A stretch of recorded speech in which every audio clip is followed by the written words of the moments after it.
2 weeks down and a lot more to go. What's going on, BLV? It's Mitch here with your NFL Week 3 Power Rankings. This is how I feel about your favorite team entering Week 3.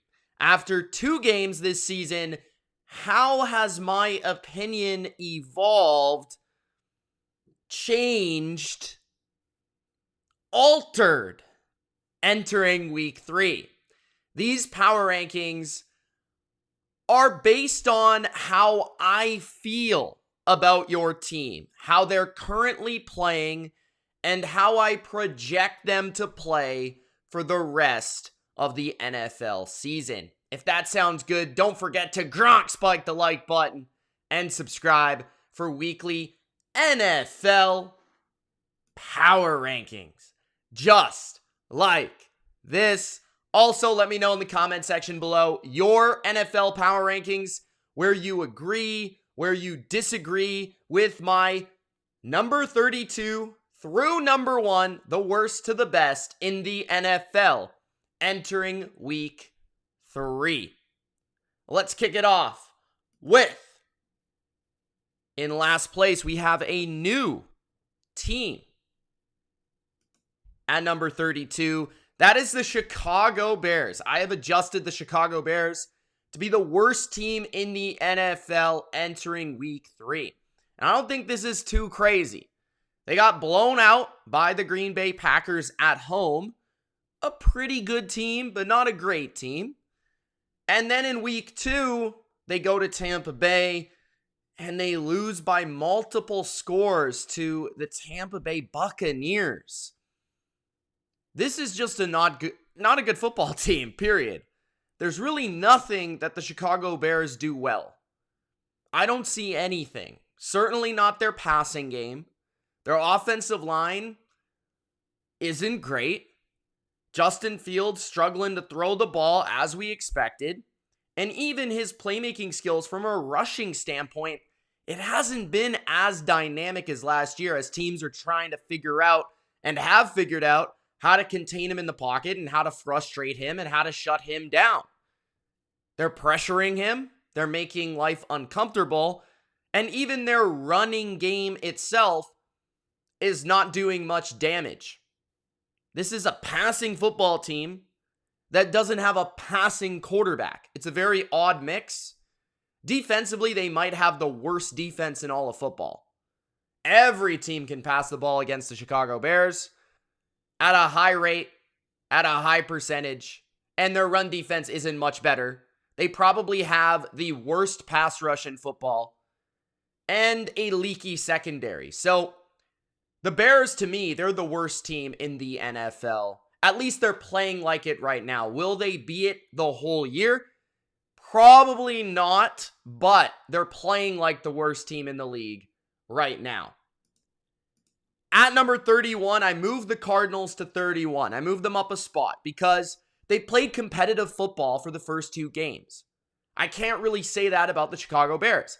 So even though I thought the Cardinals would be not just bad this year, but like one of the worst teams of all time, and they're still on track to go 0-17, by the way, I still think they're really bad, but I will give them this.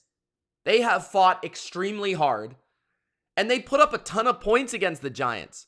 They played a good defensive game in Week 1 against the Commanders, which actually looks better now that you look at what the Commanders were able to do on the road in Denver. So the Cardinals have played 2 close games, and really they could easily have won at least one of these games. They were leading by 1,000,000 points versus the New York Giants, and I'm not so sure that they didn't just lose that game on purpose. I'm still throwing that out there. They let the Giants back in that game, and really the Giants dominated that second half. But hey, it still takes a good performance in the first half to get that lead in general. So they've played a lot better football the first 2 weeks than the Bears have. So I have them at number 31. They still are the least talented team, but that doesn't make them the worst. At number 30, the Houston Texans. The Houston Texans have struggled in their first 2 games, and you could argue this team could be number 32. This team could be number 31. I have a little bit more faith in the Texans because they have been missing their offensive line for the first 2 games. They had 4 offensive linemen out last week, and that really showed up. Now, I will say this for a positive note. CJ Stroud has been the best rookie quarterback so far this year. He actually has the most completions down the field in the NFL right now. I believe the exact stat is the most completions past 15 yards this NFL season. And he's on pace for a very impressive statistical rookie season, which is great. I thought CJ Stroud was the best rookie quarterback in this class. So far, so good. But they need to get an offensive line because when he's pressured, he hasn't been as good. The receiving core. Tank Dell looks real. Nico Collins looking real good. Looks like they have some bright young players on offense here. So the defense needs to play better than they did in week 2. Again, a lot of injuries for this team. D'Amico Ryans needs to pick up his side of the football.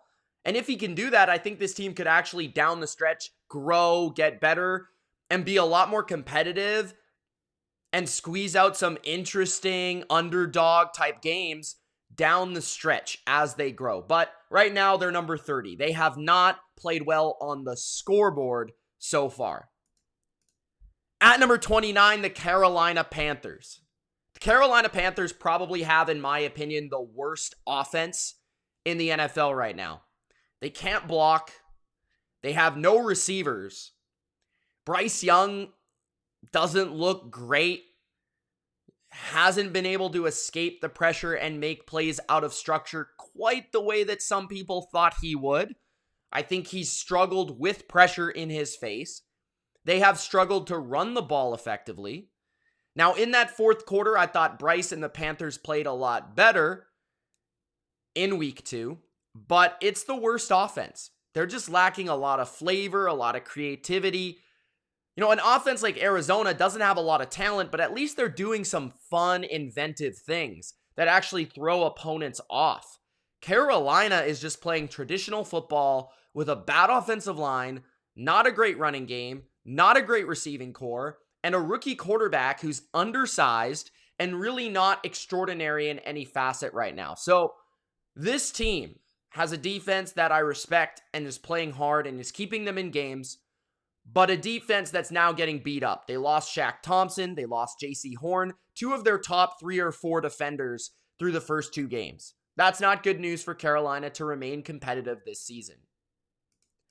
At number 28, the Denver Broncos. Look, Vegas still wants to believe in the Denver Broncos to the point where they're still only less than a touchdown underdog against one of the best teams in the NFL right now, the Miami Dolphins, on the road.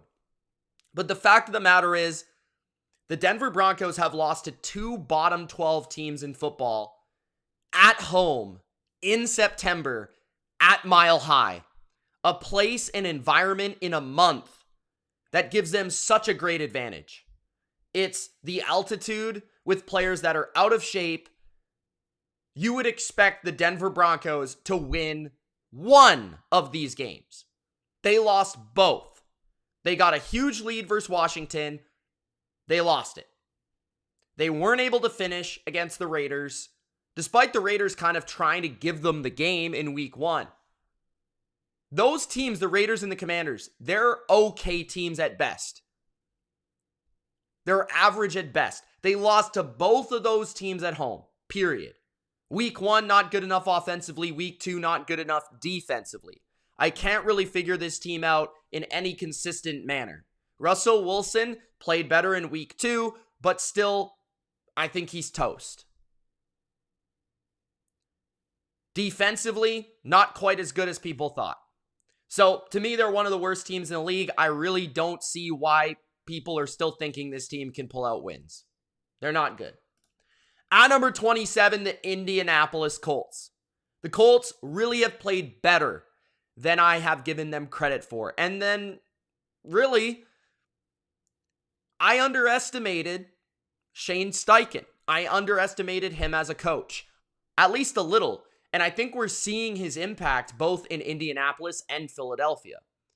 I really think we are seeing how good of a coach Shane Steichen is, and this is great news for Colts fans. Shane Steichen has set up Anthony Richardson and a very undermanned Colts team for success through the first 2 games. They were very competitive versus Jacksonville and honestly could have won that game at home in week 1. And in week 2, they go to Houston against a team that I felt was fairly similar in terms of talent, and they blow them out of the water early in that game.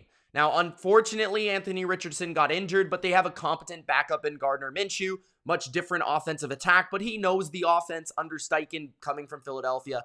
Their defensive line is pretty strong, and they don't really give you anything easy defensively.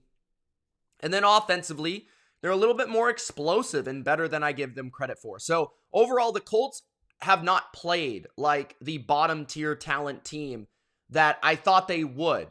I think Anthony Richardson has been better sooner than I would have given him credit for. I think Shane Steichen has been better sooner than I gave him credit for.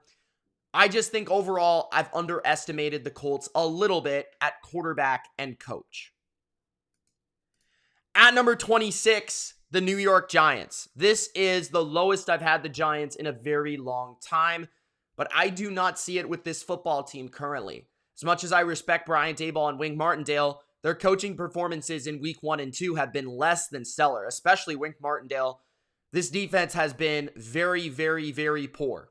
They have not been able to consistently stop the pass or the run. They have not consistently gotten pressure, and it just feels like teams and offenses are figuring out how to attack this scheme at a better rate than ever. Offensively, they can't block, which is a big issue. When they play good, competent defenses, they're going to be exposed.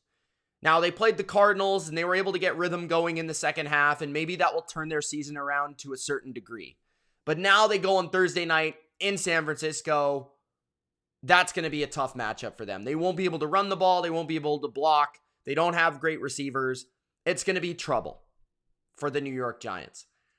And I don't think Daniel Jones is quite good enough to overcome all of that stuff. So I think the Giants are a team that can beat bad teams, but they're not a team that can beat good teams. And they'll probably not fare well against average teams most of the time because their offensive line is so bad and their defense right now is so bad that they're 2 huge weaknesses. That's why I have them at number 26. At number 25, the Las Vegas Raiders. This one was tough for me to rank because they won their week 1 game on the road against a divisional foe, which is not easy to do. But I'm very low on Denver. So depending on how high you are on Denver, you might move the Raiders up. But then they go to Buffalo. They get a 7-0 lead. They look pretty good. And then they get slaughtered. And their defense they got outpossessed in that game. They were on the field the entire game. Jimmy Garoppolo did not play well. Their running game did not play well. And that's what really concerns me about the Raiders. If this team's not able to run the ball at a consistent clip with Josh Jacobs, they are not a good team because they need the facet of running the ball, possessing the ball, and keeping their defense to a limited exposure in all of their games. Because their defense is not very talented. The more they're on the field, the more they'll be exposed. They just can't hang with a very talented Bills team on the road. But in a game this week against the Steelers team, I'd expect them to bounce back or at least play very competitively. Because those are the type of teams they can hang with. This is just a team right now that doesn't have the defensive talent. And offensively, they're a little limited right now through their running game and their quarterback position. But at number 25, the Raiders are what they are kind of deal. At number 24, the Minnesota Vikings. The Vikings have a very good offense, especially their passing game. Their offensive line is now kind of getting a little beat up. The left tackle injured. They're dealing with some things. Center has been injured this year already. Kirk Cousins is having to manage that throughout games. TJ Hawkinson has been the best tight end in the NFL so far this year. Justin Jefferson is Justin Jefferson. Jordan Addison has shown up. They have a lot of different ways to throw that football. If they can get a little run game going, they can start to beat teams through dictating the offense, through possessing the ball, keeping their really, really weak defense off the field. Their defense just doesn't have a lot of talent. You saw in the beginning of that game against the Eagles how well Brian Flores was scheming it up. Felt like he had a really good feel play call for play call versus Philadelphia, but they just don't have the talent to hang one-on-one in the secondary or really up front, and they got ran all over in the second half. So the Vikings just, good offense, bad defense, makes them a hard team to evaluate, but that makes them a pretty bad team, at least below average. At number 23, the New York Jets. The Jets are like the opposite of the Vikings. They have a really good defense and a really bad offense. But I think their special teams has been very good this year. And I would also say that their offense has moments where they can run the ball, and Zach Wilson has moments where he can make some plays. The problem with Zach and the Jets offense so far has been the quality of opponent. I mean, they've played the Bills defense, who shut down the Raiders last week, and they played the Cowboys in Dallas, which that's probably the best defense in football so far this year. Now they play the New England Patriots, so it's not going to get any easier. But I think when they play some weaker offenses, their defense can win them, or some weaker defenses, their defense can win them some games. But the problem I saw against Dallas was the defense really wasn't able to win them that game. They weren't able to get off the field on third down. The Cowboys were able to possess the ball, move the football slowly and steadily, and that's the way you attack this Jets defense. You have to be at least positive on early downs. You can't take inefficient plays on early downs. You have to get into third and manageable and keep that pass rush at bay. If you're able to do that, you can move the ball against this scheme that has very predictable coverages. I don't think the coaching staff is very good either for the Jets, which is very exposable on offense and defense. But I think the Jets have a lot of talent on defense and a good running game on offense where they can compete with a number of teams and are definitely a live underdog in a number of games coming up. At number 22, the Pittsburgh Steelers.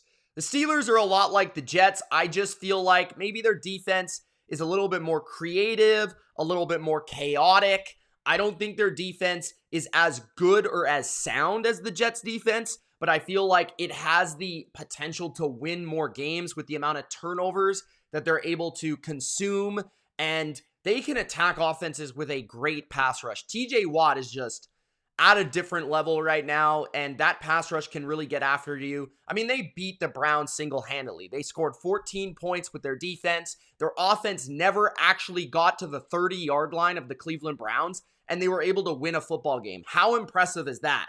At the same time, they have the worst play caller in football, which keeps them lowly ranked on this list, and Kenny Pickett's not playing that well.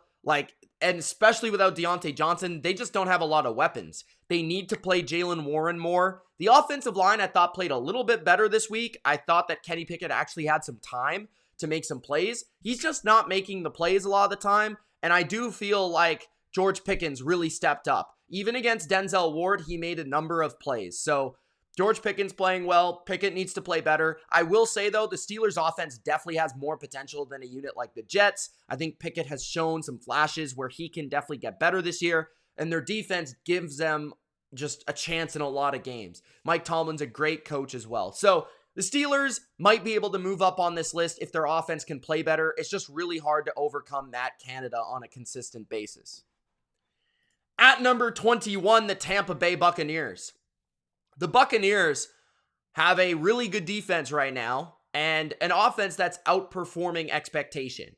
I will say, though, the reason they're only at 21 despite being 2-0 is they've beaten the Bears, my worst team in the NFL, and the Minnesota Vikings, a team that I think is extremely overrated and a team that I have ranked, closer to 25. So two teams that I have in like the bottom 5 to 10 teams in the NFL. That being said, the Bucs were expected to be a bottom 5 team in the NFL, and they've outperformed expectations. And this is what I said in one of my videos this offseason. And despite me picking them to not have a very good record, I did say there's potential for this team with this roster. Like, they still have talent here, and I think that's what we've seen against less talented rosters. The defense has talent. They still got studs, right? Vita Vea's playing phenomenal. Shaq Barrett showed up last week. Joe Tryon's playing better than I expected. Antoine Winfield. They didn't have Carlton Davis. Jamel Dean is great. I mean, Devin White's played better this year. Levante David. They've got plenty of players on defense. Their defense is showing up. Todd Bowles is a good defensive coordinator, but not a very good head coach. And I think what we've seen is that his offensive coordinator is stepping it up. I think offensively, they don't have a great O-line. They don't have a great running game.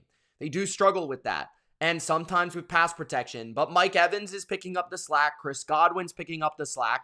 And Baker's doing well at protecting the ball. If this team protects the ball, makes a couple splash plays in the passing game, and plays good defense, they'll win a lot of games. Because right now, I don't see that many teams that can put up 30 on this defense. I think one of them was the Vikings. So at number 21, the Tampa Bay Buccaneers. Let's see if they can continue to prove a lot of people wrong moving forward. At number 20, the Washington Commanders. I think the Commanders and the Bucs are very similar to me right now. Two 2-0 teams that a lot of people would have said, they're not really 2-0. They've played bad teams. And I would say that when you looked at their schedule to start the year, it was very, very conceivable that these teams could start the year well. But I don't know if they're going to be able to hang on and play this quality of football. I will say, though, the Commanders have more potential. I think their offense has more potential. We saw that against Denver. They exploded. Sam Howell is playing great football right now. He's moving. He's running. He's throwing the ball down the field. He is accurate right now. He's composed. He's got confidence. The O-line played better in week 2. I do worry about them in pass protection at times and taking far too many negative plays in terms of sacks. But the running game's a little bit better than I would have expected. And the defense, I know it can be very good. Last week, it didn't play that well, but they do have a very good defensive line. And I think this is a solid coaching staff. Solid enough.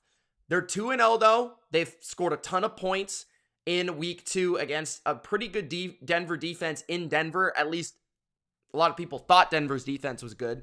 So that was an impressive comeback. I give them credit for that. But 2-0, again, against Denver, who's like my 28th ranked team, and the Cardinals, who are my 31st ranked team. So two of the worst teams in football. We'll see if they can continue to do better. Big step up in competition against the Buffalo Bills this week. It is at home, though, and that is a matchup that does feel like they could maybe surprise some people if they can get some pressure on Josh Allen. But overall, Commanders, Tampa Bay, very similar teams right now.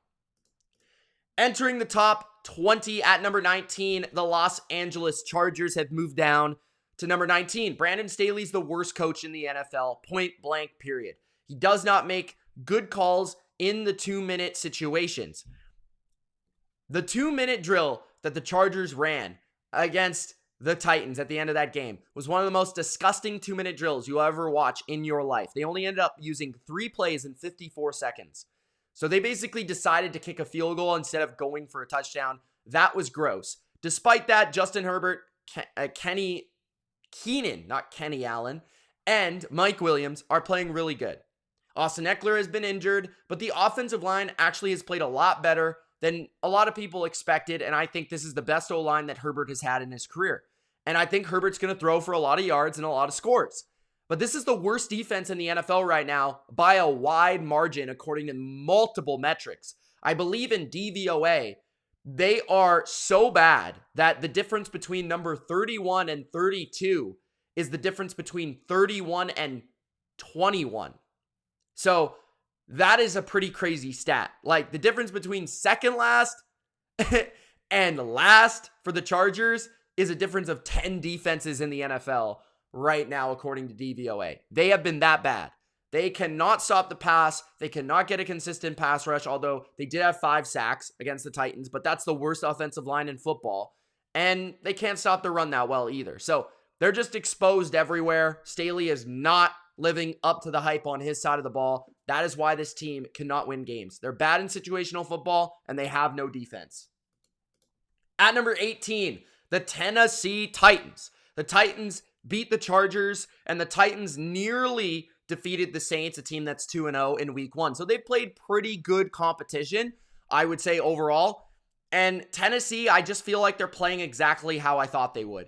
They're great against the run. They're the best team in the NFL against the run, which sets their defensive line up for a lot of great situations on third down where they're able to get pressure and expose quarterbacks. And I think this week against Cleveland, they're going to be able to do the very same thing. Now, Cleveland has a good offensive line, but as we've seen, their tackle situation leaves Deshaun Watson exposed because Deshaun Watson holds on to the football. And I think the Titans are going to get a lot of pressure after Deshaun Watson this week. That also being said, I think they match up with a lot of teams that don't have great drop back passing games because they can stop the run and expose them in those situations.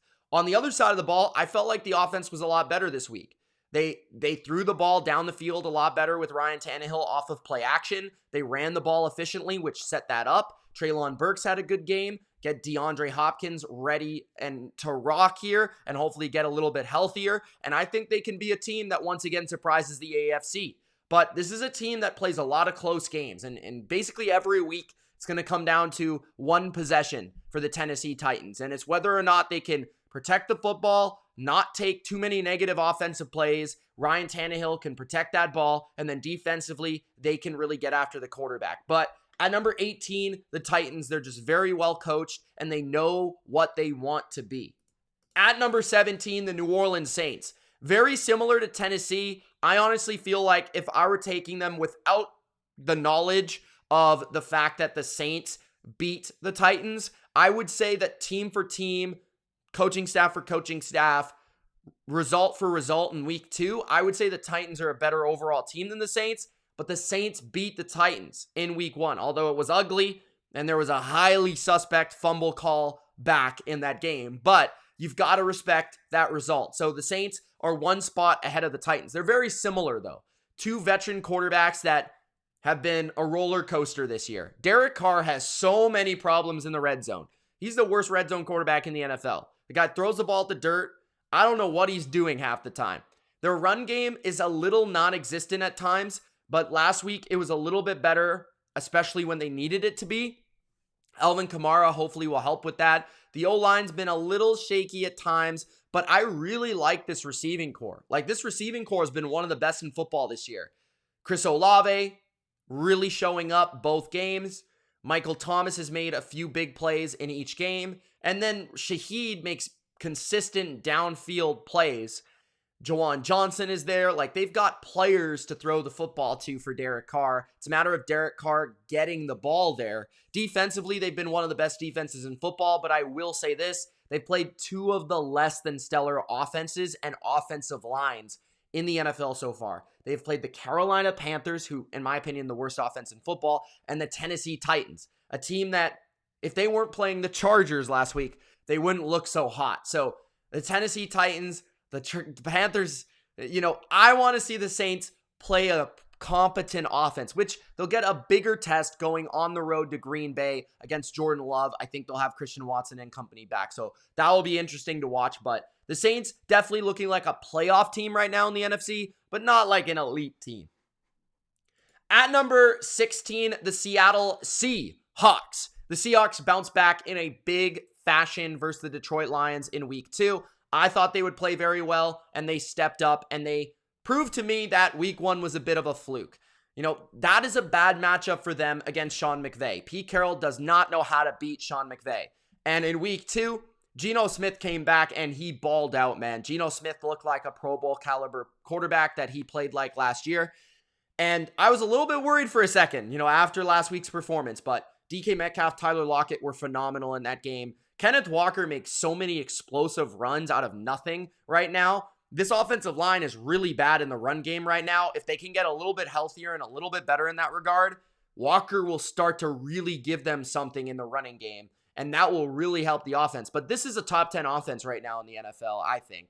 And then defensively, they're a little shaky. They definitely are shaky, but I think with their secondary healthy, if Woolen can come back, Witherspoon in there consistently, Adams coming back down the stretch, I think they're going to get better. As I said last week, Seattle always starts seasons off shaky on defense. I do worry a bit about the pass rush. The run defense, snap for snap, carry for carry so far through 2 weeks has been pretty good. They faced a really good run game for Detroit, and at least on paper, and they did pretty well. Jared Goff, though, sliced them up. So that's my concern right now is that pass defense, that pass rush. But Seattle can go toe-to-toe with any offense right now in football. That's why I have them at number 16.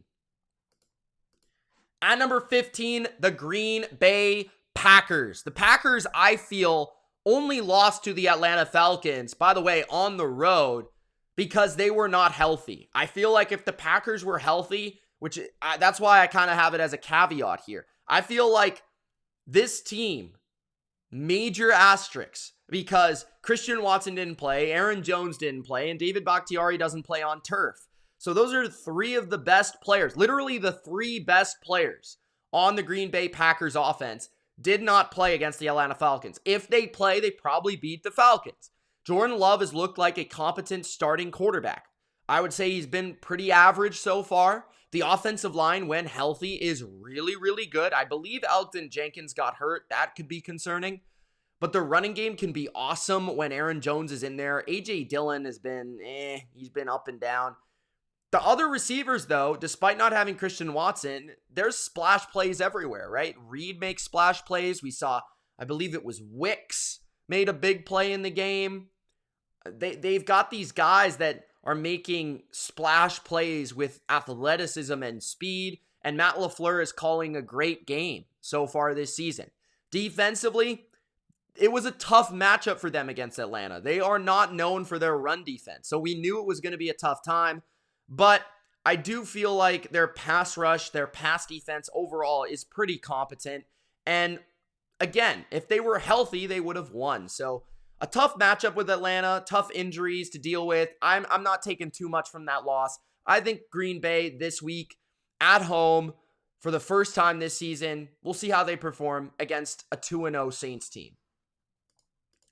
At number 14, the New England Patriots. Yeah, I moved down the Patriots 3 spots from number 11. And yeah, they're 0-2. So I feel like a lot of people are going to have them at number 20, at number 25 I've seen, which I think is ludicrous. But look, they've played 2 of the top 7 teams in the NFL. So, and they've only lost them by 1 possession. And also, they were without 3 corners against the most explosive passing game in the NFL. And they were without their best, most important at the very least, offensive lineman in Trent Brown. So they've really been dealing with injuries on the offensive line, which has kept their offense from really being consistent, and their run game has been non-existent so far. Mac Jones has actually played some of the best ball, in my opinion, of his career from an accuracy standpoint. He's consistently put the football where he needs to. He's reading defenses very well, and really, he's only made like a couple of mistakes. I think that Devontae Parker throw is a bad one, but I mean, Devontae Parker's got to do a better job of winning on a route every once in a while against Xavier Howard. I will say that the offense, I think, is going to get a lot better once the offensive line gets better, because they're going to get better when they get healthier. I expect Trent Brown to be back. Their offensive guards are coming into shape and form, so I think the offense will be better. They've just kind of been shooting themselves in the foot with turnovers and bad starts to games, and I think they'll fix that. But again, this is against Miami. This is against Philadelphia. This isn't against the Denver Broncos and the Chicago Bears, right? And then defensively, they're one of the 3 to 4 best defenses in football. Their pass rush is really good. They can take away what you do best. Their run defense wasn't as good as I expected it to be against Miami, but I'm sure that will only be a blip on the radar for a Belichick coach defense. So they're number 14 for me. I think they're going to be better down the stretch. And right now, I think a lot of people are looking too much into 0-2 and not into who they've actually played. So that's why I have them at number 14. At number 13, I still have the Cleveland Browns. I was going to move them lower, but I felt like that was too much. Just because, like, you look at that result against the Pittsburgh Steelers, and it was very fluky. Like, I was on the Browns in that game, -2, and it's one of my first best bet losses of the season. And look, a team that didn't even get into the red zone beat the Browns. Like, how many times is that going to happen? Like, it doesn't happen. So Cleveland's defense so far this year has been phenomenal, and they've been dealing, last game, they dealt with some injuries where guys were going in and out of the lineup. Offensively, I am concerned, though. I will say they're going to be very one-dimensional. Deshaun Watson looks putrid. The offensive line is struggling in drop-back pass against good pass rushers. And Nick Chubb, without him, the run game's not nearly the same. So they're going to need Deshaun and the passing game to really step up. I think Deshaun's going to have to run the ball more with Kevin Stefanski calling those plays. We'll see how they adjust offensively. But this defense right now is an elite unit. I mean, they have not allowed the Bengals or the Steelers to get within the 30-yard line. That is insane. That is unheard of. So the Browns defense is playing lights out. That's why I have them at number 13, because still with Stefanski, they'll have an average, like a 20th best offense. That will still give them a chance. This isn't the Jets, okay? So that's why I have them at number 13. At number 12, the Atlanta Falcons. The Atlanta Falcons are 2-0. They beat the Panthers. They beat the Packers at home. Now, I will say I think those results are a tad misleading in terms of I don't think they're necessarily better than Green Bay when both teams are fully healthy. But Atlanta has been one of the few teams in the NFL right now that's actually pretty much fully healthy. So that helped them win. They also started both games at home. They played a rookie quarterback in week 1, which they exposed. And they've taken care of business. I think what I like about Atlanta is they've taken care of business at home. They've won both their games. And their defense, I think, is playing better than I expected them to. And the offense just is unstoppable on the ground. I think Desmond Ridder played a little bit better in week 2. And the offensive line is phenomenal. They don't really have any weaknesses there. They got Drake London more involved last week. Bijan Robinson is unstoppable. And Atlanta just feels like a team that I know what I'm going to get every week. Like, yeah, maybe they're not the best in the passing game. Maybe Desmond Ridder isn't the best. But their defense is playing fundamentally sound football. And their offense isn't making mistakes. And they run the ball exceptionally well. So that's why I have them at number 12 right now. At number 11, the Los Angeles Rams. The Rams impressed me maybe even more than they impressed me in week 1. In week number 2, they actually had more first downs, more yards than the San Francisco 49ers in a game that they did lose. The score was a little misleading in terms of 30-23 because there was a last-second field goal that didn't even matter, and they probably should have lost by double digits. But the Rams still hung with, in my opinion, a top 2 team in the NFL in the 49ers. So for the Rams to be able to do that, Stafford is playing lights out. He gives them a chance in every game. McVay is really scheming things up in the passing game really, really well. They've become a more diverse running team. Kieran Williams gives them a shot at running back. Although their running game hasn't been great, they stick with it. And it's not bad. It gives them enough balance for them to throw the football. Their receivers are playing way beyond what I would have expected. Nakua is leading the NFL in receptions. Tutu Atwell consistently is making big play after big play. Van Jefferson's coming through with catches. Tyler Higbee isn't really involved at all, but they're protecting the quarterback well. Stafford's ripping the rock, and they're going to get Cooper Kupp back, guys. So this offense is going to be really good, and that's give them a shot in a lot of games. And their defense, it's not very talented, but they just don't let you have explosive plays. That's what I like about them. They make you earn your points. So with a good offense and a well-taught defense, this is a team that's above average right now, for sure. And they've played the Seahawks and beat the Seahawks in Seattle, a team that just beat Detroit. And they almost beat the 49ers. They were in the game. So at number 11, the Rams. At number 10, the Jacksonville Jags. Now this, I would say the Rams have played better than the Jags, but Jacksonville had higher expectations and a higher evaluation for me coming into the season. And when you look at their wins and their losses, they beat the Colts. At the end of the day, the Colts hung in that game and had a chance to win that game, but Jacksonville pulled away in the end, and I felt like their offense played well. Calvin Ridley showed up. And then in week 2, they lost to the Chiefs, so it's not a huge deal, but their defense played really well. I thought their defense really showed up. Their front, I think, did a good job of chasing around Mahomes. Their coverage was exceptional, and they're showing a lot of speed on the defensive side of the football. I think maturity on that side of the ball compared to last year. So Jacksonville's defense playing really good football. Once they can protect Trevor Lawrence, I think a lot's going to come together for Jacksonville as a football team. Right now, I have them at number 10. It's not perfect. They're going to get better, I believe. But, expect them to maybe move up in these power rankings. I would say that much. At number 9, the Cincinnati Bengals. The Bengals are really confusing, man. Like, I don't know what's going on. I still have the Bengals at number 9 because I have so much respect for what they've done over the past couple of years. So much respect for Joe Burrow and this team and the offensive playmakers. But they've lost 2 games to 2 good opponents. They lost the Browns. They lost the Ravens. They just have not had Joe Burrow playing like Joe Burrow. And that's been the issue, in my opinion. The defense hasn't played as well as I would have expected, especially against the Ravens. I thought they really got owned by Lamar in that game, and Lamar played exceptional. But it's, again, 2 games against 2 divisional opponents that know them well and 2 teams that are very talented. So I'm not too shocked by that. But now is the time. You can't afford to go to 0-3. Joe Burrow's hurt. He's got a calf thing. I thought they played better in the second half offensively than they did in the previous 4 quarters. Can they continue that momentum into week 3? Joe Burrow has to play this game, I feel. Because if they drop to 0-3 in this division, they're in trouble. They are in trouble. At number 8, the Detroit Lions. I moved them down a bit. And honestly, after thinking about their injuries, you can move them further.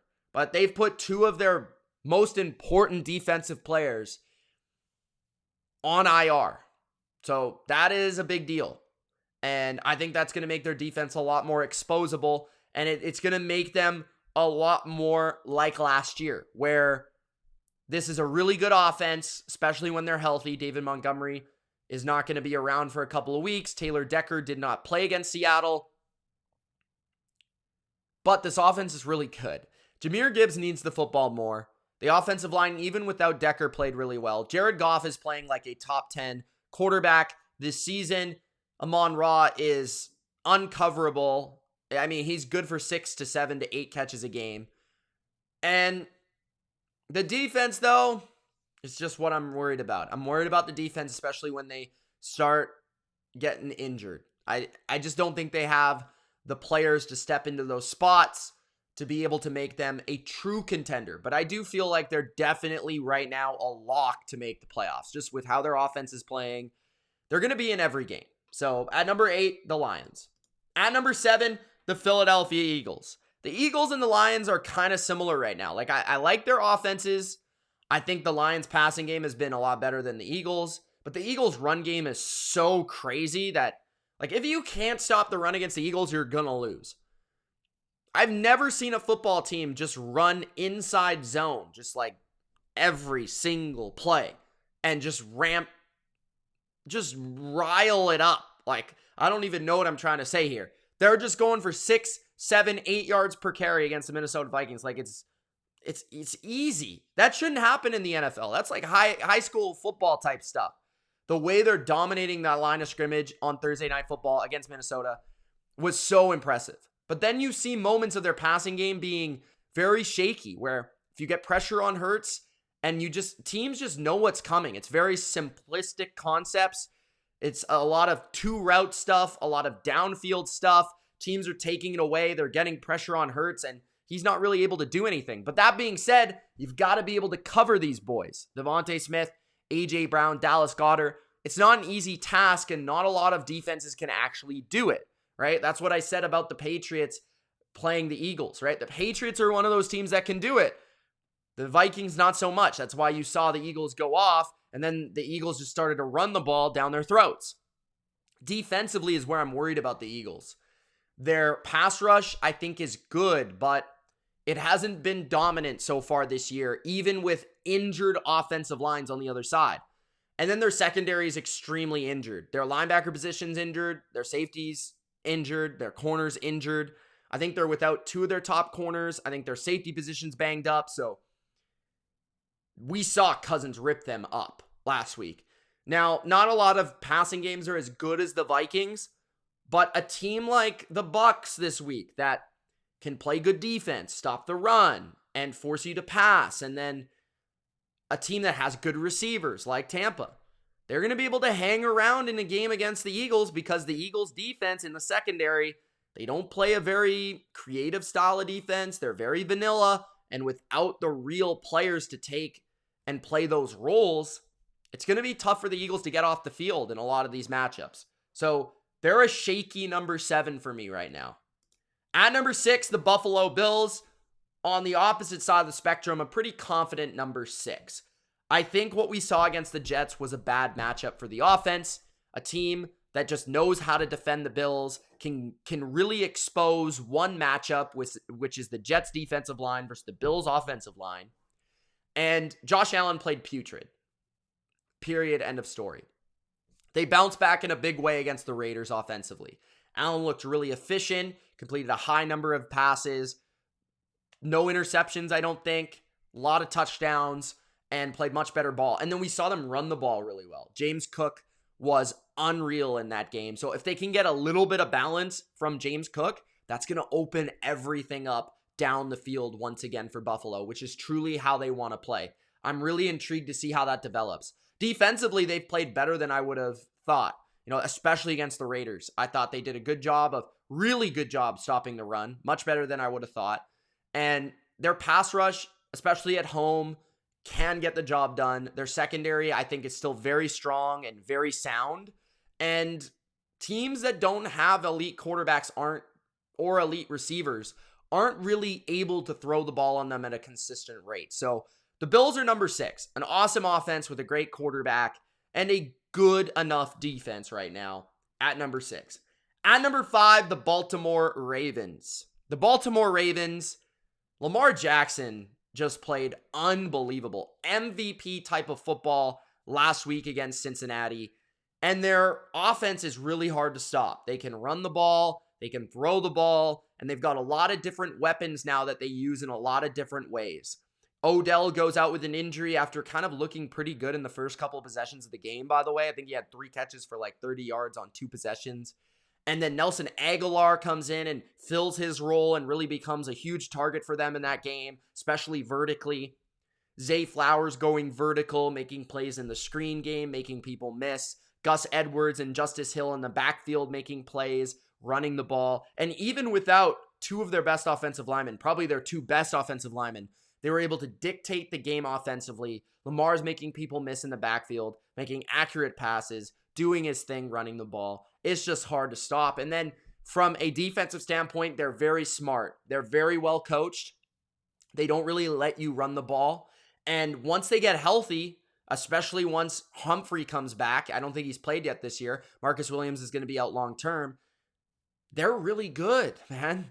Their pass rush isn't great, but again, with Roquan Smith, Kyle Hamilton, Marlon Humphrey, and a really good run D, you've got enough there to slow down teams when you're very smart and you can play a lot of different coverages and fool quarterbacks the way that they fool quarterbacks. So at number 5, Baltimore. At number 4, the Miami Dolphins. I've moved the Dolphins up. I give them respect for that game plan against the Patriots defense. To be able to move the ball at a consistent rate, even in just one half against New England, is an impressive feat. I think Mike McDaniel did something that I haven't seen him do in a lot of games throughout his career as a head coach of the Miami Dolphins. That's actually stay with the running game, run the football, keep New England at bay from a pass rushing standpoint, make sure they're not in third and bad situations. That was the key to the game, in my opinion, watching it, was the ability for Mostert, the ability for Ahmed to run the ball and then those screen plays, those quick passes to get yards on early downs to keep Judon and Uche from teeing off against Tua. And that's what they've got to do in a lot of these games. But a lot of teams are not going to be able to play that system or that scheme against the Miami Dolphins where they're keeping the umbrella on the defense. Like New England played a very conservative style of defense. They were backed off in coverage. They allowed Tua to have everything underneath. It didn't result in a lot of points, but it resulted in Miami dictating the game. And then from a defensive standpoint, I thought they were very good in their blitz packages. They exposed New England's faults from a offensive line standpoint. Van Ginkel really stepped up in absence of Jalen Phillips. Bradley Chubb made a couple plays. Xavier Howard made his play. And overall, they're going to get better defensively. They've got talent. They're really good on the inside. They've got good enough players. So I think Fangio is going to continue to learn what works for this defense. Javon Holland's playing great football. I think they're going to be a really good team. It's a matter of, can they stay healthy, because they've had issues with that. And then will teams start to kind of figure out how to attack Miami's offense? But right now, just feels like Tyreek, Jalen Waddle, when they're on the field with Tua, those guys are so dynamic that it opens everything else up, which is going to make them hard to stop this year. At number 3, the Kansas City Chiefs. I have the Chiefs at number 3 despite not playing well on offense so far this year. And it's my faith in Andy Reid, Patrick Mahomes, Travis Kelce to get things right offensively. I don't think they're going to be the best offense in football this year, but as long as they can still be top 5, make those plays when they need to, they're going to be in the thick of things. Why? Because their defense is playing really well. Their defense is playing like a top 7 unit so far this year. The way they're able to get to the quarterback now with Chris Jones, Mike Dana, George Karlaftis playing great football. And then secondary, I think, is so good right now. I really like Justin Reed, how he's playing against tight ends. Their ability to mix things up with McDuffie and Snead, and I just think they're playing really tight coverage. They're making a lot of plays. Their linebacker position might be the best in football right now, with Bolton, with Willie, with Tranquil, with Chanel. They're able to send out waves of linebackers in different roles. And yeah, they're just playing really great. They were awesome in situational football against Jacksonville, especially in the red zone. And then really good against Detroit, which is also a good offense. So the Chiefs are playing really good defense, and we know they've got Patrick Mahomes, so they're a top 3 team to me. At number 2, the San Francisco 49ers. I dropped them from number 1 to number 2 just based on the quality of play from the number 1 team. It's not too big of a deal. They're very even. But I thought the Niners played like a C-plus game against the Rams. They still won, and that's great, and that's impressive when you're not playing your best game and you still win. Brock Purdy actually missed some throws, which definitely was a little rare, but they're so good on offense. This might be the best offense in football right now. The way they're able to stay balanced, run the ball for 100 yards, throw the ball for 300 yards on any given week. They've got so many different weapons. The play calling is so good. And Kyle's been really aggressive from a decision standpoint, which is something that I think he's improved upon, right? He was a little too conservative in the past, but I think that just speaks to his confidence in Brock Purdy. Like, maybe he didn't have the confidence before in Trey Lance or Jimmy Garoppolo. Now he has confidence in his quarterback to make plays when it's there. So, man, they're good. And McCaffrey's playing unbelievable. So, yeah, I mean, the offense is crazy. And then the defense is crazy. We know how good it is. They can turn the football over. Even in a subpar game for them, they're able to shut things down in the second half, where the Rams only score 3 points in a half. So, yeah, I mean, they're awesome. They're awesome. And at number 1, the Dallas Cowboys. The Cowboys are my number 1 team because their defense has been unbelievable so far this year. I think they've only allowed 10 points in 2 games against the New York Frank Sinatra trip there. And they also have an offense that really impressed me this week. They played the Jets, and that's one of the best defenses in football. They just picked them apart, right? Dak was very confident. They protected really well, and he was just piece by piece making plays. CD was phenomenal. He's been one of the best receivers in football this year so far. Tony Pollard is a legit ace at running back, and the O-line's really good. And the play calling for Mike McCarthy isn't getting enough credit with how he's mixing the run and the pass, keeping them on schedule, playing complementary football, and just putting teams away. And then defensively, they are unbelievable. The coverage is tight, and the pass rush is fierce and fast. So the Dallas Cowboys right now are playing like the best football team in the NFL. Just barely over the Niners. It's very close. Those are the 2 top teams. Chiefs following that up at number 3. Let me know your thoughts in the comment section below on my power rankings. Number 32 to number 1.